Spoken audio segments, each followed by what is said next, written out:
predicar la palabra esta noche de hoy. Gracias a mi hermano Neto también por la oportunidad. Hermano, vamos a abrir nuestras Biblias en Mateo 16.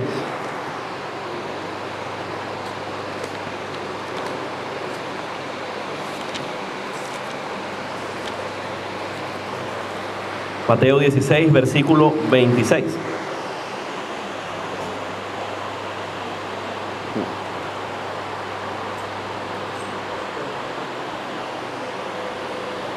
¿Lo tenemos? Amén. Mateo 16, 26, dice la palabra del Señor. Porque ¿qué aprovechará al hombre si ganare todo el mundo y perdiere su alma? ¿O qué recompensa dará el hombre por su alma? Amén. Vamos a ponernos de pie, mi hermano, en palabra de oración. Padre, en el nombre de Jesús, Señor, te damos las gracias. Padre amado bendito, porque tú has permitido, Señor, que lleguemos, Señor, al final de este año, mi Dios, en tu presencia, Padre. Te damos las gracias, Padre, por todas las victorias, mi Señor, que nos diste este año. Te damos las gracias, Padre, porque tú nunca nos has abandonado, Señor, y no nos abandonaste este año tampoco, mi Dios. Padre amado bendito, esta noche estamos aquí reunidos, Señor, para glorificar, para bendecir tu santo nombre, para confesar con nuestra boca y con nuestro corazón que tú eres nuestro Dios.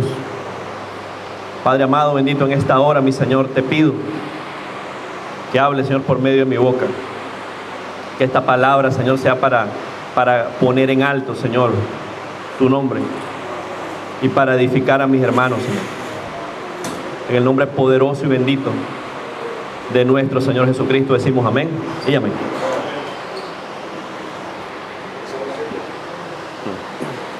Entonces, mi hermano, Mateo 16, 26. Dice la palabra de Dios, porque ¿qué aprovechará al hombre si ganare todo el mundo y perdiere su alma? ¿O qué recompensa dará el hombre por su alma? Mi hermano, y si en esos mismos versículos nos vamos un poquito hacia adelante, si leemos el versículo 24 y 25,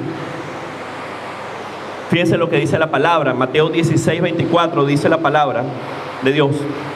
Entonces Jesús dijo a sus discípulos, si alguno quiere venir en pos de mí, niéguese a sí mismo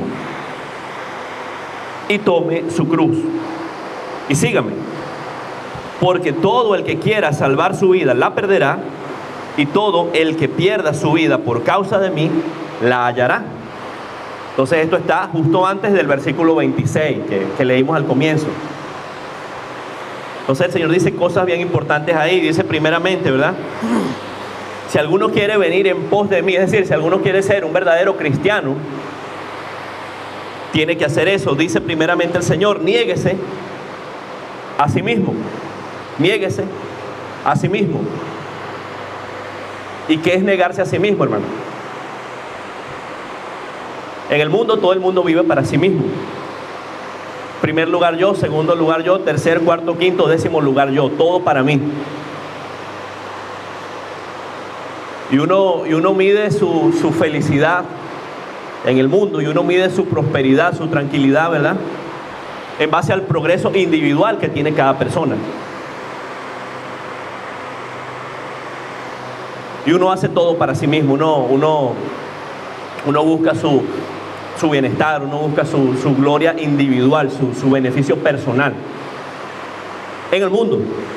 Pero entonces el Señor, ¿qué nos dice? El Señor nos dice algo diferente. El Señor nos dice, niéguese a sí mismo. En pocas palabras, haga morir el yo y sométase a Dios.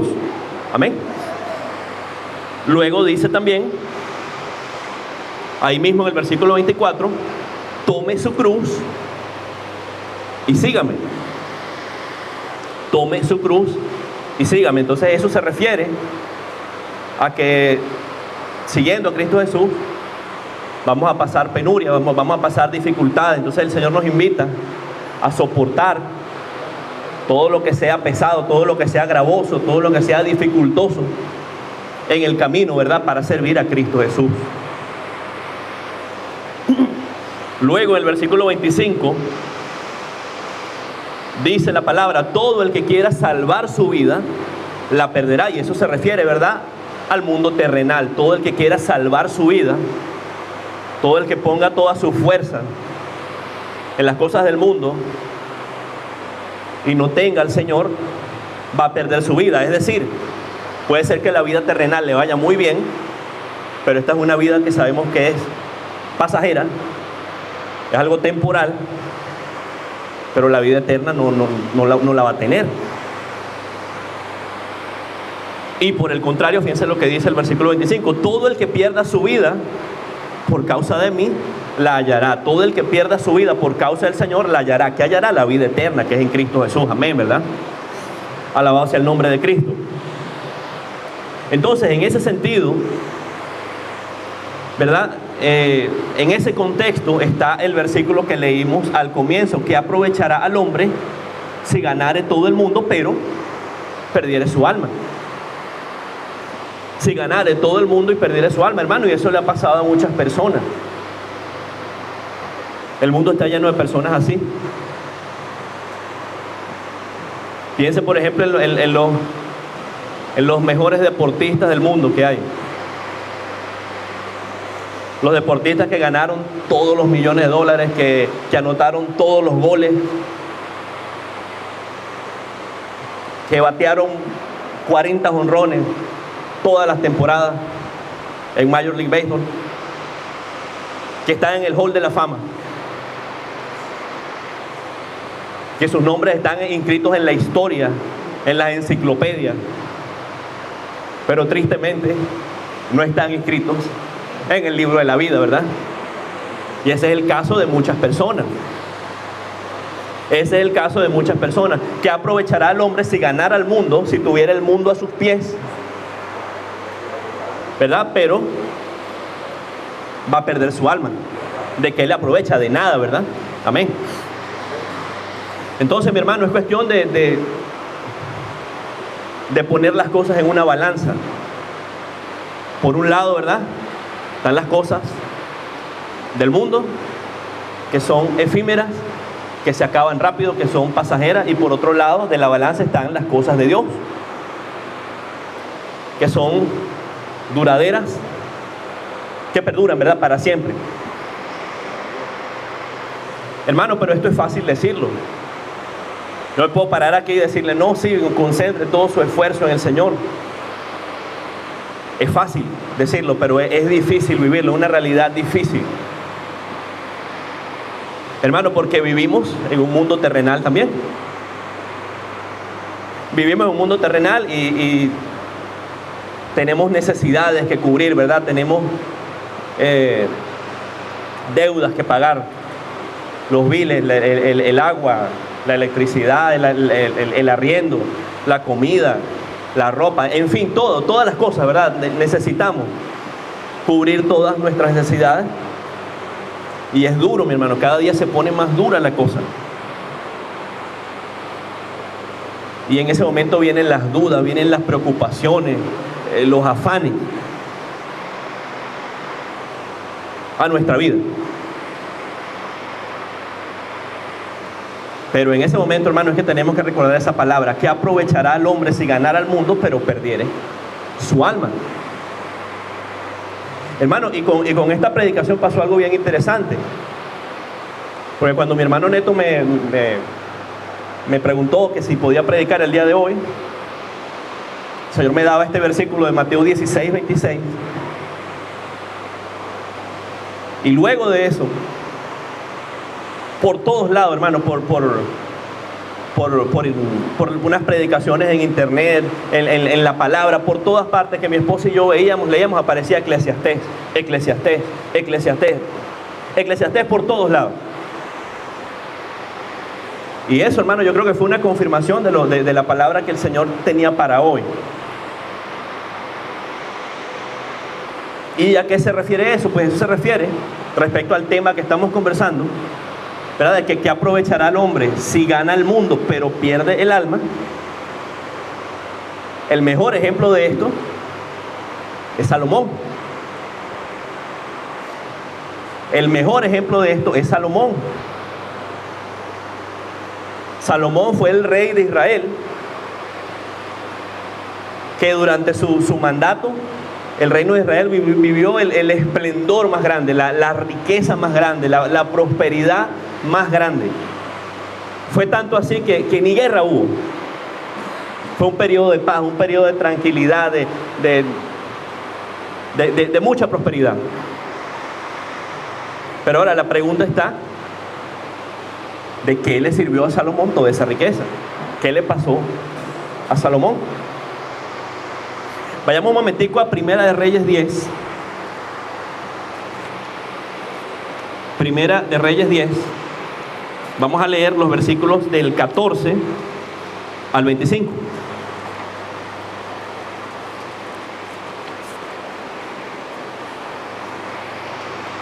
Primera de Reyes 10 del 14 al 25. Ahí en la Biblia hay un título pequeño ahí que dice riquezas y fama de Salomón.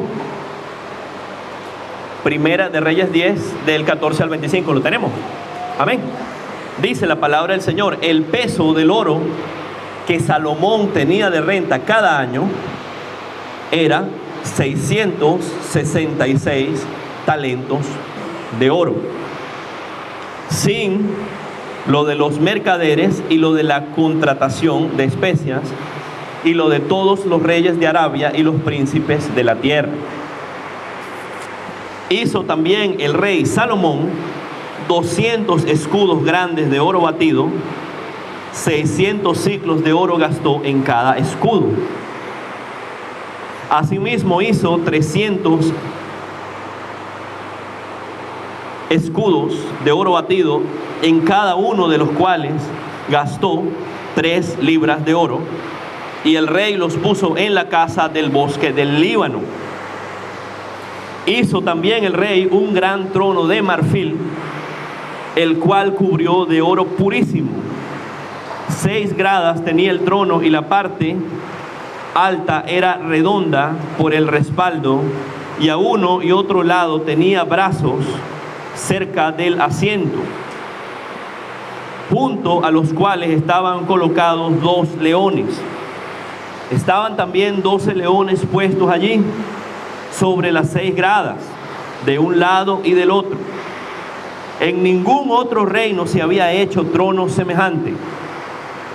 Y todos los vasos de beber del rey Salomón eran de oro.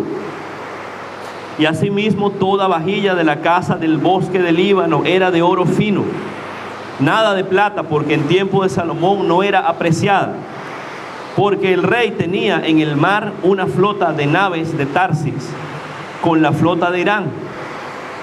Una vez cada 3 años venía la flota de Tarsis y traía oro, plata, marfil, monos y pavos reales.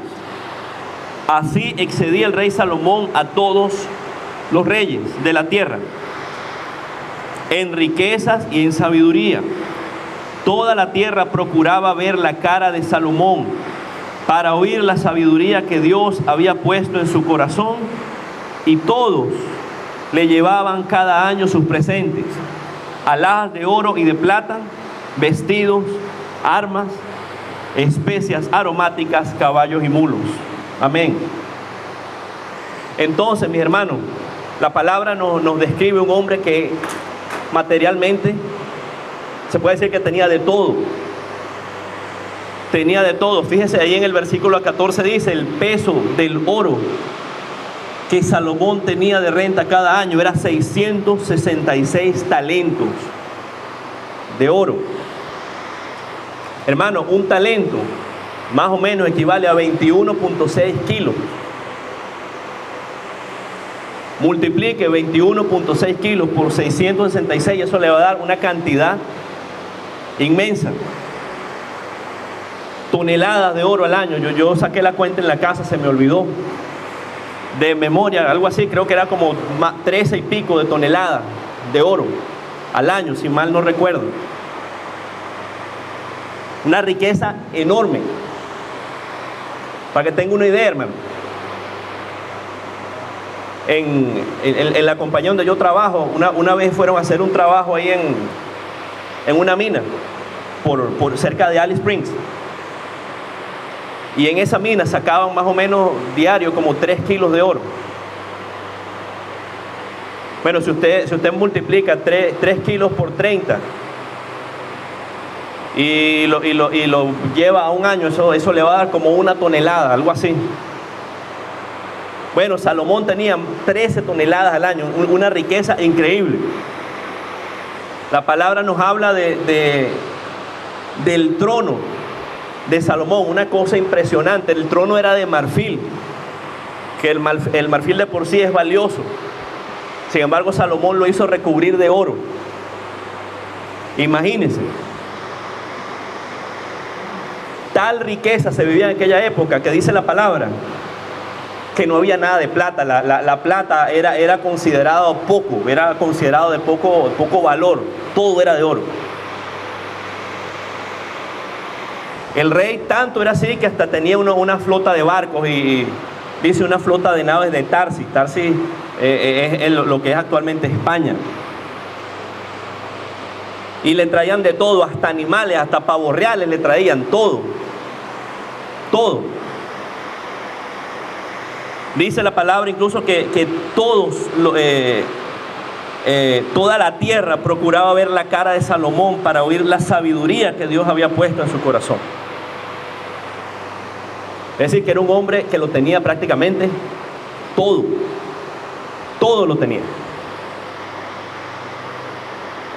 Entonces ahora usted pensaría, ¿verdad? Bueno, este hombre debe ser feliz, ¿verdad? Debió haber sido feliz, debe estar contento, feliz. Mi hermano, pero resulta que cuando usted va al libro de Eclesiastés y comienza a leer ese libro, se va a dar cuenta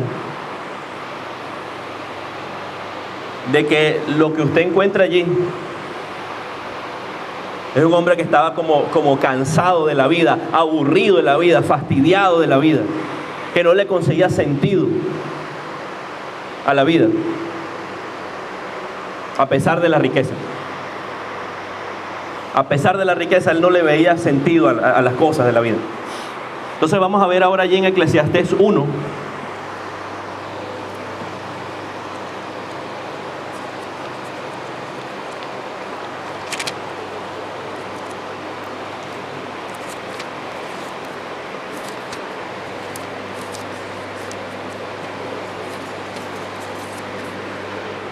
Eclesiastés 1, versículos del 2 al 9.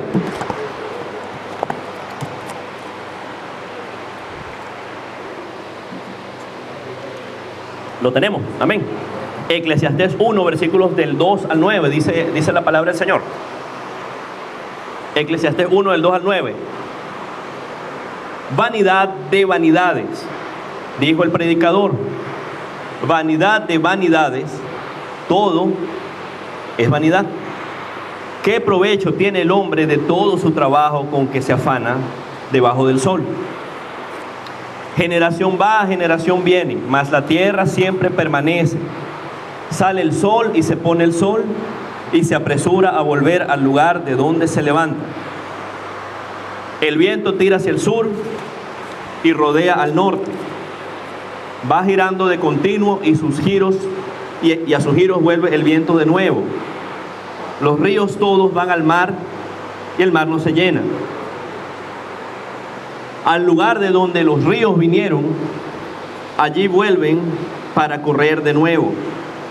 Todas las cosas son fatigosas, más de lo que el hombre puede expresar. Nunca se sacia el ojo de ver, ni el oído de oír. ¿Qué es lo que fue?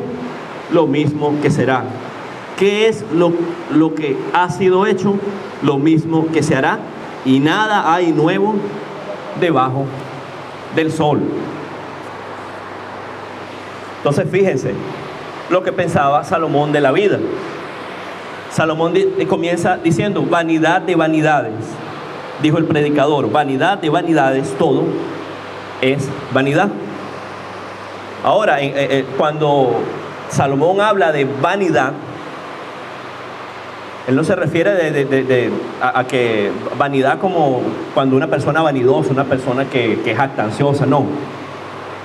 Cuando él habla de vanidad, él se refiere a cosas que son vanas, cosas que no tienen ningún valor.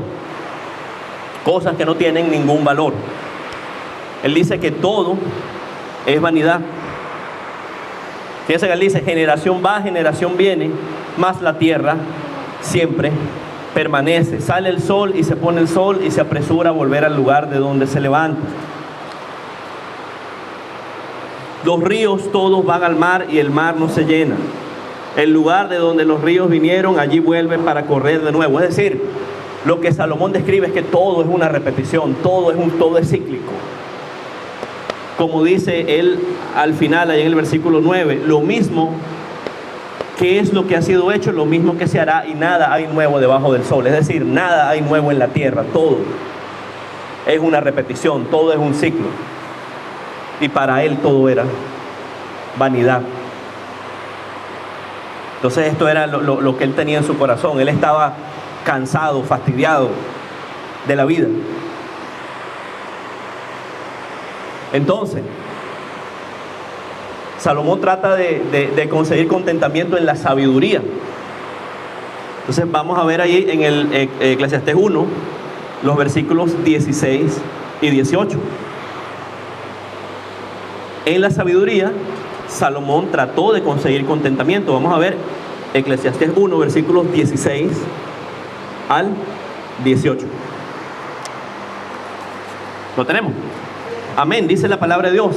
Hablé yo en mi corazón diciendo: he aquí, yo me he engrandecido y he crecido en sabiduría sobre todos los que fueron antes de mí en Jerusalén, y mi corazón ha percibido mucha sabiduría y ciencia. Y dediqué mi corazón a conocer la sabiduría y también a entender las locuras y los desvaríos. Conocí que aún esto era aflicción de espíritu, porque en la mucha sabiduría hay mucha molestia, y quien añade ciencia añade dolor. Amén. Entonces Salomón trató de buscar contentamiento para él en el conocimiento, en la sabiduría. Y dice el versículo 17: y dediqué mi corazón a conocer la sabiduría. Se dedicó a tratar de entender, a tratar de estudiar, a tratar de comprender muchas cosas. Pero ¿cuál fue, mis hermanos, su conclusión al final de toda esa sabiduría? En la sabiduría, en la mucha sabiduría, hay mucha molestia, y quien añade ciencia también añade dolor para sí. Hermano, yo reflexionaba acerca de esto, y como dicen mis hermanos, cabal. Así es. Cabal. Hermano, yo recuerdo cuando yo comencé a trabajar, la primera vez que yo fui para una mina, para un campo, y estaba ahí parado frente de un taladro. Yo no sabía nada. ¿Qué podía hacer yo? Nada. Yo lo que hacía era puro ver. Me quedaba viendo así. No, era completamente inocente de todo lo que estaba sucediendo allí. Ahora, con el pasar de los años, usted se va haciendo consciente de todas las cosas. Usted va agarrando experiencia. Hermano, llega un momento que nada más, incluso con los sonidos de los equipos, usted sabe, aquí está pasando algo. Aquí hay un problema, aquí un motor se dañó. No, aquí pasó algo, aquí la gente metió la pata, hicieron algo aquí. Uno se va haciendo consciente, uno va entendiendo, ¿verdad? La importancia de cada cosa. Entonces, en ese sentido es que Salomón dice: en la mucha sabiduría hay mucha molestia, y quien añade ciencia, quien añade conocimiento, añade dolor. Y así es, añade dolor.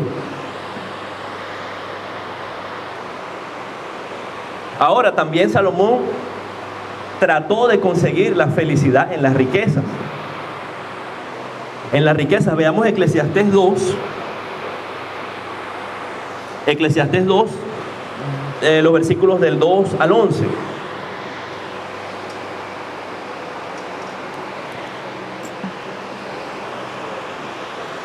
Eclesiastés 2, versículos del 2 al 11, lo tenemos. Amén, lo tenemos. Dice la palabra del Señor: propuse en mi corazón agasajar mi carne con vino, y que anduviese mi corazón en sabiduría con retención de la necedad, hasta ver cuál fuese el bien de los hijos de los hombres, en el cual se ocuparán debajo del cielo todos los días de su vida. Ponga cuidado aquí, hermano. Engrandecí mis obras, edifiqué para mí casas, planté para mí viñas, me hice huertos y jardines, y planté en ellos árboles de todo fruto. Me hice estanques de aguas para regar de ellos el bosque donde crecían los árboles. Compré siervos y siervas, y tuve siervos nacidos en casa. También tuve posesión grande de vacas y de ovejas, más que todos los que fueron antes de mí en Jerusalén.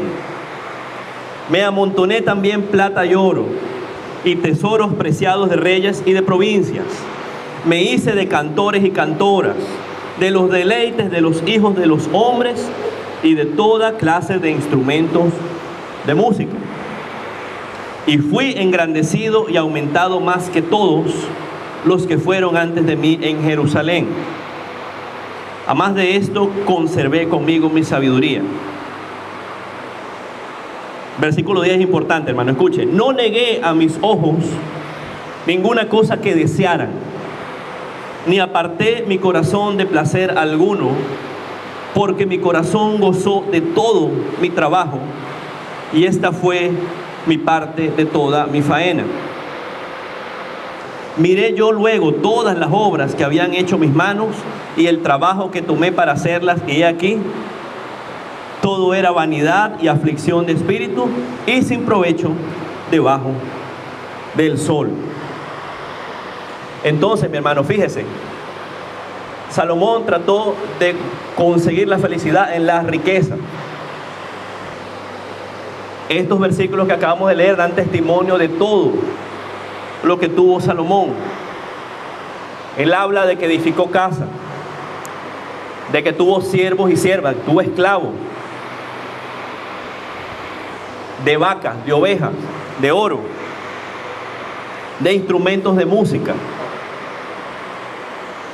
El versículo 10 tal vez lo resume todo, mi hermano. Dice Salomón: no negué a mis ojos ninguna cosa que desearan, ni aparté mi corazón de placer alguno. Es decir, prácticamente tuvo todo lo que quiso. Tuvo todo lo que quiso. Pero ¿a cuál fue la conclusión que él llegó después de todo esto? Miré yo luego todas las obras que habían hecho mis manos y el trabajo que tomé para hacerlas, y he aquí, todo era vanidad y aflicción de espíritu. Todo era vanidad. Buscó su contentamiento en la riqueza, y ¿a qué conclusión llegó? Todo era vanidad.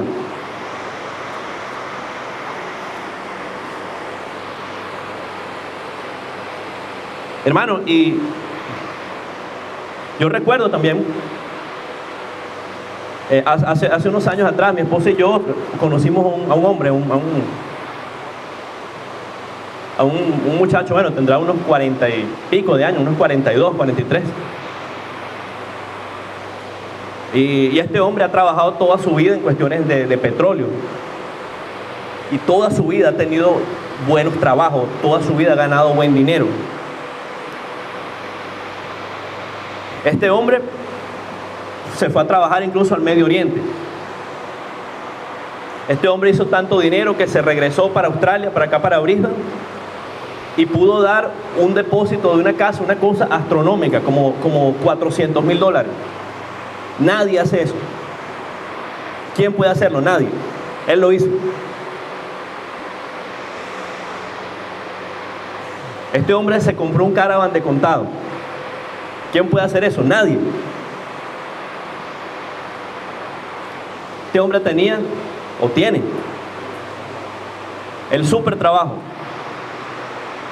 que gana mucho dinero.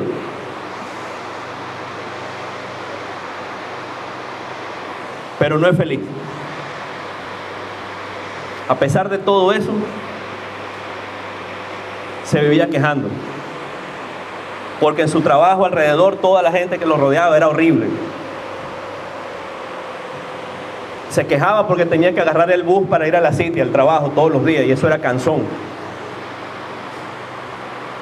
Se quejaba porque él era el que trabajaba, su esposa se quedaba en la casa y la esposa gastaba mucho. En fin, él no era feliz, mi hermano. O sea, no era feliz con lo que tenía. Hermano, pero en contraparte,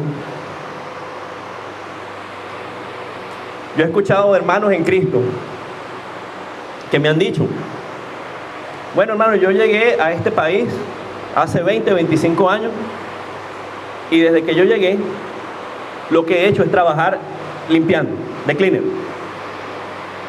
Y humildemente, con ese trabajo, he levantado a mis hijos, con ese trabajo compré mi casa, con ese trabajo el pan nunca me ha faltado, con ese trabajo el Señor me ha bendecido, con ese trabajo no me falta nada, bendito sea el nombre del Señor.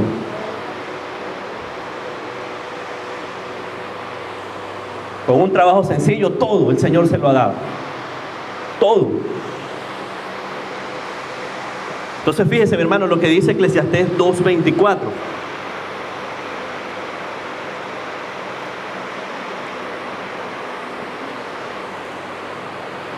Eclesiastés 2:24 dice: no hay cosa mejor para el hombre sino que coma y beba y que su alma se alegre en su trabajo. También he visto que esto es de la mano de Dios. Amén. Que el hombre coma y beba y que su alma se alegre en su trabajo. También he visto que esto es de la mano de Dios. Amén.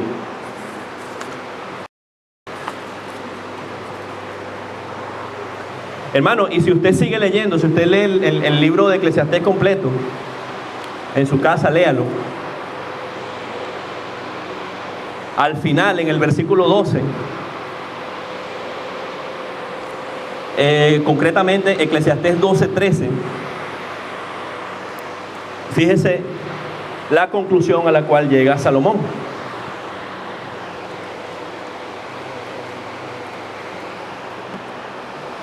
Eclesiastés 12:13 dice la palabra del Señor: el fin de todo el discurso oído es este: teme a Dios y guarda sus mandamientos, porque esto es el todo del hombre. Teme a Dios y guarda sus mandamientos, porque esto es el todo del hombre. Salomón tuvo que pasar por todo eso, buscó su felicidad en la sabiduría, en la riqueza, en las mujeres que tuvo también, y no le encontró. A la final él llegó a esta conclusión: teme a Dios y guarda sus mandamientos, porque esto es el todo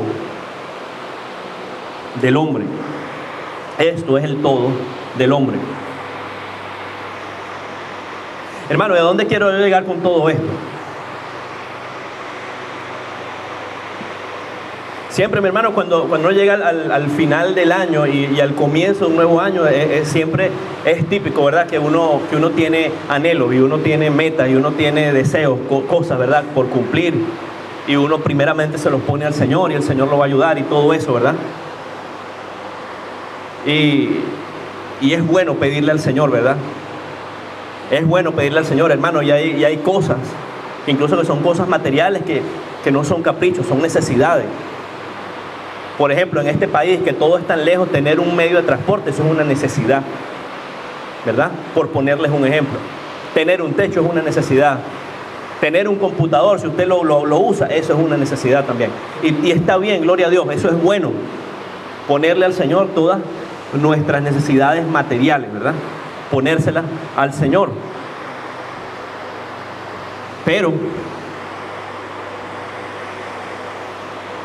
que no seamos como leíamos al comienzo en Mateo 16, 26, que nos concentremos solamente en lo material y olvidemos lo espiritual, ¿verdad? Que en el nuevo año, mi hermano, todos tengamos un compromiso de buscar más de las cosas del Señor, ¿verdad? De buscar más de las cosas del Señor. Mateo 6,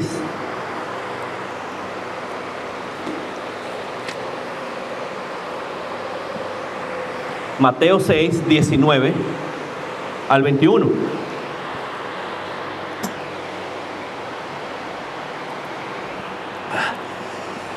Mateo 6, 19 al 21 dice la palabra de Dios, lo tenemos, amén. No os hagáis tesoros en la tierra, donde la polilla y el orín corrompen, y donde ladrones minan y hurtan, sino haceos tesoros en el cielo, donde ni la polilla ni el orín corrompen, y donde ladrones no minan ni hurtan, porque donde esté vuestro tesoro, allí estará también vuestro corazón. Clara esta palabra, ¿verdad? Clarita. Y yo recuerdo que en la última célula que tuvimos este año, casualmente mi hermano Ale hablaba acerca de esto. Hablábamos acerca de esto. No os hagáis tesoros en la tierra, porque en los tesoros de la tierra, ¿qué pasa? Como dice ahí, ¿verdad? Son perecederos, la polilla se los comen, el orín corrompen, los ladrones se lo llevan, se lo roban. Y finalmente, como dice el versículo 21, porque donde esté vuestro tesoro, allí estará también vuestro corazón. Donde esté vuestro tesoro, allí estará también vuestro corazón. Entonces, tenemos, hermanos, que comenzar a buscar, tenemos que comenzar a hacer tesoros, ¿dónde? En el cielo. Tesoros en el cielo. Pedirle al Señor por nuestro crecimiento espiritual.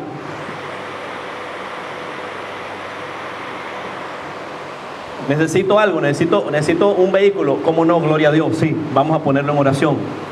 Necesito un nuevo empleo también. Gloria al Señor, vamos a ponerlo en oración. Pero hay cosas que espiritualmente uno tiene que anhelarlas, hermano, y desearlas y buscarlas de corazón también. Alabado sea el nombre de Cristo. Por ejemplo, 1 Corintios 12. 1 Corintios 12.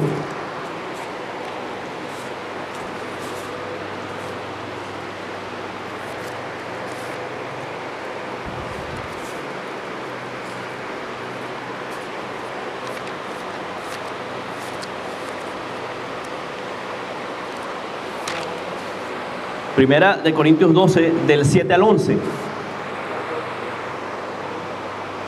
Eso nos habla de los dones espirituales. Dones espirituales, dice la palabra del Señor. Pero a cada uno le es dada la manifestación del Espíritu para provecho. Porque a este es dado por el Espíritu palabra de sabiduría, a otro palabra de ciencia según el mismo Espíritu, a otro fe por el mismo Espíritu, a otros dones de sanidad por el mismo Espíritu, a otros el hacer milagros, a otro profecía, a otro discernimiento de espíritu, a otros diversos géneros de lenguas y a otro interpretación de lenguas. Pero todas estas cosas las hace uno y el mismo Espíritu, repartiendo a cada uno en particular como Él quiere. Y al final en 1 Corintios 12, versículo 31 dice también: procurad pues los dones mejores. Procurad pues los dones mejores. Entonces hay una serie de dones, ¿verdad, mi hermano? 1 Corintios 12 los enumera, ¿verdad? Palabra de sabiduría, palabra de ciencia, palabra de fe, sanidad, milagro, profecía, discernimiento de espíritu. Hermano, esas son cosas que uno como cristiano tiene que desearlas también. pedirle al Espíritu Santo que se las dé. Obviamente esas son cosas que uno no gana por uno mismo. Es decir, no hay algo que yo pueda hacer para yo decir, no, yo voy a tener ese don. No, o sea, uno lo anhela, uno le pide al Espíritu Santo que se lo dé. El Espíritu Santo, si es su voluntad, lo dará. Pero la palabra dice, procurad pues los dones mejores. Procurad pues los dones mejores. Procurarlo, quererlo, desearlo en el corazón.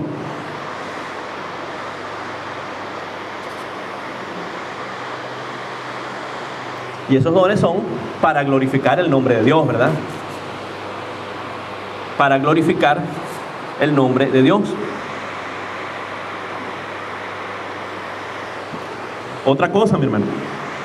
También casualmente, en la última célula del año, hablábamos un poco de la limosna, la oración y el ayuno. La limosna, la oración y el ayuno. Eso está en Mateo 6. Eso mi hermano lo hablaba un poco también en la última célula del año. Mateo 6:2 dice: cuando pues des limosna, no hagas tocar trompeta delante de ti como hacen los hipócritas en las sinagogas y en las calles, para ser alabados por los hombres. De cierto os digo que ya tienen su recompensa. Mateo 6:2 nos habla de la limosna. Entonces, ese día mi hermano hacía una reflexión que es bien importante. Él decía lo siguiente: esto comienza diciendo, ¿cuándo pues des limosna? ¿Cuándo pues des limosna?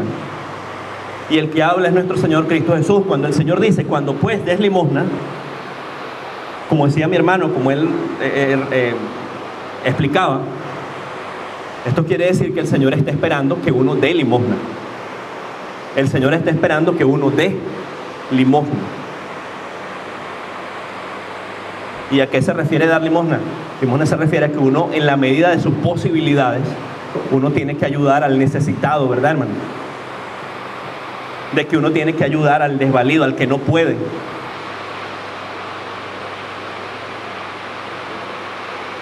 Si usted sabe que alguien está pasando tribulación, que no tiene comida en su casa, vaya y hágale un mercadito, lo que el Señor le ponga en el corazón, lo que pueda, $100, un pan, un jugo, lo que pueda.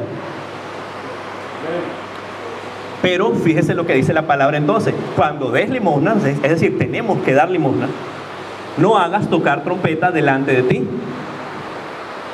Es decir, que lo que usted haga de bueno no es que usted lo anda publicando por ahí. No, sí, yo ayudé al hermano fulano, sí, que está pasando por esto y lo otro y esto y aquello. No. Cuando pues des limosna, no hagas tocar trompeta delante de ti. Hágalo calladito, ¿verdad? Toda la gloria sea para el Señor, no para usted. Luego, en Mateo 6:5 dice la palabra: y cuando ores, entonces nuevamente la misma reflexión. La palabra dice, y cuando ores, ¿por qué? Porque el Señor está esperando que nosotros oremos, ¿verdad? La vida del cristiano tiene que ser una vida de oración. La oración, hermano, no es algo opcional. La oración no es algo que depende de mi estado de ánimo. Es decir, hoy estoy en fuego, hoy sí vamos a orar. Pero entonces mañana estoy ahí caído. No, hoy no oro. No, hay que orar todos los días, ¿verdad? En fuego y cuando no estamos en fuego también, ¿verdad? Amén. Pero la palabra dice, y cuando ores. Entonces, no sé, esa es la primera parte, ¿verdad? Cuando ores. Ahora, lo que viene: no seas como los hipócritas, porque ellos aman el orar en pie en las sinagogas y en las esquinas de las calles para ser vistos de los hombres. Es decir, cuando ores, no ores para que la gente lo vea, no ores para que la gente se admire de que usted está orando. Ore, ¿verdad? Desde su corazón, ore de corazón para el Señor. Amén. Y finalmente, el tema del ayuno. El tema del ayuno, dice cuando ayunéis, nuevamente. ¿Por qué dice cuando ayunéis? Porque el Señor espera también que ayunemos. Cuando ayunéis, no seáis austeros como los hipócritas, porque ellos demudan su rostro para mostrar a los hombres que ayunan. Es decir, cuando ayunen, no es que va a andar cabizbajo ahí con cara de triste, así, no. Cuando ayunes, no seáis austeros, no ponga cara triste. Al contrario, creo que en el versículo 17 dice, cuando ayune, ¿cuál es la palabra? Use ungüento, creo que dice, ¿no? Algo así. Es decir, arréglese, póngase bien, véase bien cuando ayune. Pero el mensaje es ese, entonces, cuando ayunes hay que ayunar, hermano. Hay que ayunar y eso nos cuesta, ¿verdad? Porque a todos nos gusta comer. Esa es una de las cosas tal vez más difíciles, ayunar, ¿verdad? Pero entonces esa es hora, esa forma de ir construyendo esos tesoros en el cielo también. Hermano, vamos a 1 Corintios 15:58.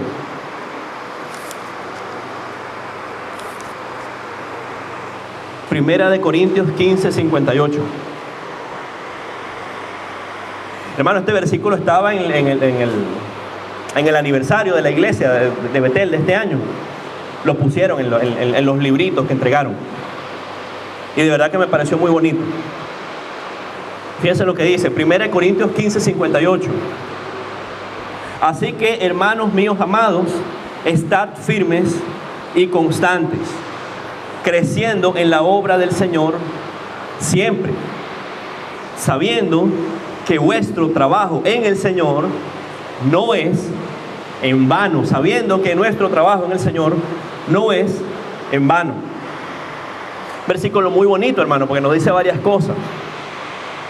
Primeramente nos dice estar firmes y constantes, ¿verdad? Mantenernos allí siempre en la obra del Señor, creciendo en la obra del Señor siempre, aumentando, creciendo en la obra del Señor. Y fíjense lo que dice al final, sabiendo que vuestro trabajo en el Señor no es en vano. El trabajo, lo mínimo, mi hermano, que uno haga para la obra del Señor, eso no es en vano. A veces, bueno, uno, qué sé yo, le vienen pensamientos a su mente, bueno, yo le compartí a tal persona, pero bueno, eso como que le entró por un oído y le salió por el otro. Eso no, como que no escuchó, como que no me prestó atención. Pero hermano, la mínima obra que usted haga para el Señor, como dice ahí ese versículo, vuestro trabajo en el Señor no es en vano. Todo, mi hermano, todo lo que usted haga para la obra del Señor, eso no es en vano. Lo mínimo, mi hermano. En la iglesia, todo lo que usted haga en su vida, todo lo que usted haga para la obra del Señor, eso no es en vano. Entonces, eso es trabajando en la obra del Señor. Construyendo, mi hermano, esos tesoros, ¿dónde? Celestiales, ¿verdad? Construyendo tesoros en el cielo. Construyendo tesoros en el cielo. Hermano, el Señor sabe que nosotros tenemos necesidad. El Señor no nos va a desamparar. El Señor sabe que nosotros tenemos que comer, nosotros tenemos que vestirnos. Nosotros, el que tiene hijos, tiene que mandar a sus hijos para la escuela. En fin, ¿verdad? Todas las necesidades que hay. Hermano, pero que nunca perdamos el enfoque. Que nunca perdamos el enfoque, que siempre estemos ahí en la roca, que es Cristo Jesús. Porque ¿qué aprovechará el hombre si ganare todo el mundo y perdiere su alma? ¿De qué le aprovecha a los artistas que tengan una estrella ahí en Hollywood si perdieron su alma? ¿De qué le vale a los artistas que vendieron 1000 discos, de millones de discos de platino? Perdieron su alma. ¿De qué le vale una persona que esté en los libros, en la enciclopedia, fulano de tal, fue el descubridor del átomo, fue el que hizo tal y cual cosa, el experimento tal, ¿de qué le vale? Si al final ganó el mundo, se ganó la popularidad, todo el mundo lo conoce, todo el mundo sabe quién es, pero perdió su alma, ¿verdad? Entonces, hermano, que el Señor nos ayude. Que el Señor nos ayude, que los afanes del mundo no nos ahoguen. Que las necesidades materiales no pesen más, que, ¿verdad? Que la salvación, que pongamos en una balanza, ¿verdad? Que vale más, si las cosas temporales o las cosas que perduran para siempre, ¿verdad?